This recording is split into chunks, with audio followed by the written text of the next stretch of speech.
స్తోత్రమేసయ్య ప్రియమైన దేవుని బిడ్డలారా, క్రీస్తు నామములో మీ అందరికీ సమాధానము కలుగును గాక. ఆమేన్. ప్రతి దినము దేవుని వాగ్దానం అని ఆత్మీయ చక్కటి కార్యక్రమంలో మిమ్మల్ని ప్రేమపూర్వకంగా ఆహ్వానిస్తా ఉన్నాను. దేవుని బిడ్డలారా, ఎలా ఉన్నారు? బాగున్నారా? ఉదయాన్నే లేచారా? ప్రార్థన చేసుకున్నారా? కాసేపైనా దేవుని వాక్యాన్ని మీరు చదువుకున్నారా? మరి ప్రభు చాలా మంచివాడు, మనల్ని బలపరుస్తాడు.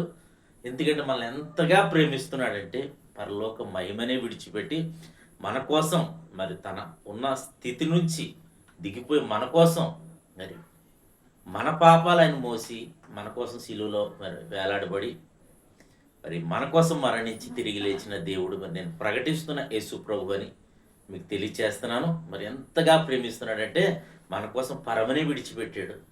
మనం ఉన్న స్థాయి నుంచి, స్థితి నుంచి మరి దిగలేకపోతున్నాం కదా. మరి ఏదేమైనా మరి దేవుడు గొప్పోడు.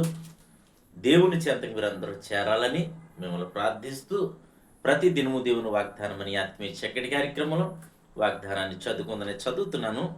కీర్తనల గ్రంథము 121 అధ్యాయము 2వ వచనం. యెహోవా వలననే నాకు సహాయము కలుగును, ఆయన భూమి ఆకాశములను సృజించినవాడు. దేవునికి స్తోత్రం. మొదటి వచనం ఏముంటుందంటే, కొండల తట్టు నాకు కనులెత్తుచున్నాను, నాకు సహాయం ఎక్కడ నుండి వచ్చును. దేవునికి స్తోత్రం. హల్లెలూయా.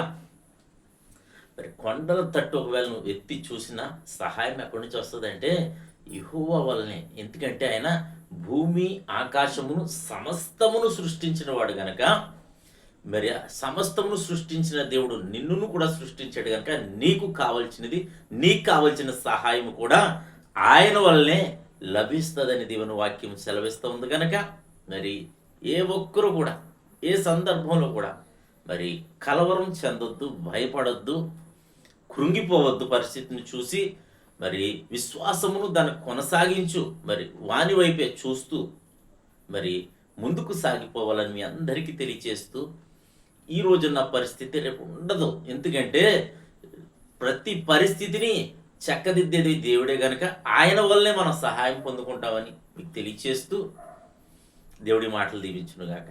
ఆమెను. ప్రార్థన చేసుకుందాం. స్తోత్రము తండ్రి, వందనాలు యేసయ్యా. ప్రతి దినము దేవుని వాగ్దానం అని ఆత్మీయ చక్కటి కార్యక్రమంలో తండ్రి మీరు ఇస్తున్న వాగ్దానం బట్టి స్తోత్రాలు. ఎంతమంది ప్రజలు యూట్యూబ్ ద్వారా, షేర్ చాట్ ద్వారా, ఫేస్బుక్ ద్వారా తండ్రి రోడ్డు మార్గం వెళ్తూ చదువుతున్నారు, వారందరి జీవితాల్లో వాగ్దానాన్ని నెరవేర్చమని ప్రార్థిస్తున్నాం. అయా, నీ వల్ల మాత్రమే సహాయం దొరుకుతుంది, నీ వల్ల మాత్రమే నాయన మేము బ్రతుకుతున్నాం. నీకు స్తోత్రాలు. విమోచించబడ్డాం, పాపం నుంచి పాప క్షమాపణ పొందుకొని ఉన్నాం. నీకు వందనాలు తండ్రి. ఎంతమంది ప్రజలు నాయన ఆయా పరిస్థితుల్లో ఉన్నారో వారందరినీ మీరు దర్శించండి, నీ కృపతో నింపండి, కనికరించమని ప్రార్థిస్తున్నాను. వ్యాధులు, బాధలు, శోధనలు ఉంటే విడిపించండి. అలాగే తండ్రి, మా గ్రామాన్ని, మా రాష్ట్ర, మా దేశాన్ని కాచి కాపాడండి. సరిహద్దుల్లో నెమ్మదిని దయచేయండి.